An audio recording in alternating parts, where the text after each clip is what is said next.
নমস্কার বন্ধুরা, আজ বর্তমান পত্রিকায় একটি সংবাদ পরিবেশিত হয়েছে। শিক্ষকদের বক্তব্য শুনতে পর্ষদকে নোটিশ জারি, নির্দেশ হাইকোর্টের। এখন আমি এর আগেই একটা ভিডিও করেছিলাম যে পাড়ায় সমাধানের মাধ্যমে যে ট্রান্সফারগুলো হয়েছে সেই নিয়ে একটা কেস চলছে এখন মাননীয় বিচারপতি বিশ্বজিৎ বসুর এজলাসে।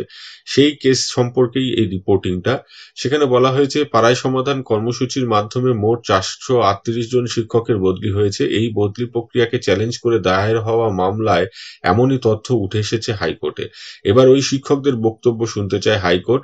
এজন্য এই বদলি সুপারিশ সংক্রান্ত নথি সমেত পর্ষদের ওয়েবসাইটে একটি নোটিশ জারির নির্দেশ দিয়েছেন বিচারপতি বিশ্বজিৎ বসু।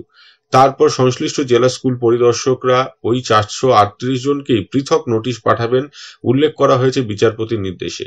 এই মামলায় এর আগে বিচারপতি বসুর প্রাথমিক পর্যবেক্ষণ ছিল পাড়ায় সমাধান কর্মসূচির মাধ্যমে বদলির ক্ষেত্রে দুর্নীতি হয়েছে। ওই সঙ্গে তার প্রশ্ন ছিল, রাজ্য কি নিরপেক্ষ তদন্ত করবে?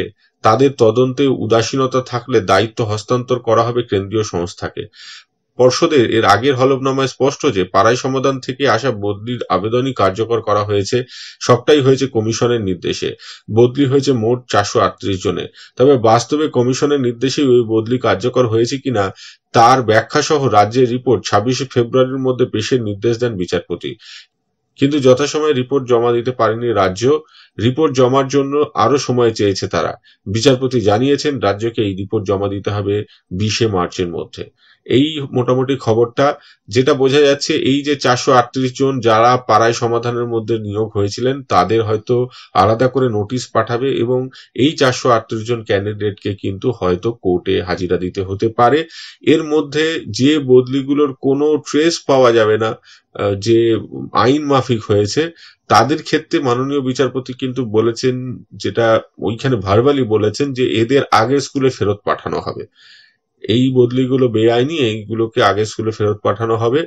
তো দেখা যাক কি হয়। যারা এইভাবে বদলি হয়েছেন পাড়ায় সমাধানের মাধ্যমে, তাদের আদৌ কোনো কিছু করার ছিল কিনা বা তাদের এক্ষেত্রে কতটা ইনভলভমেন্ট রয়েছে। যদি সেই বদলির ক্ষেত্রে কোনো ভুল বা আইনি ভাবে সঠিক দিক না থাকে, তাহলে কি হয় সেদিকে আমাদের নজর থাকবে।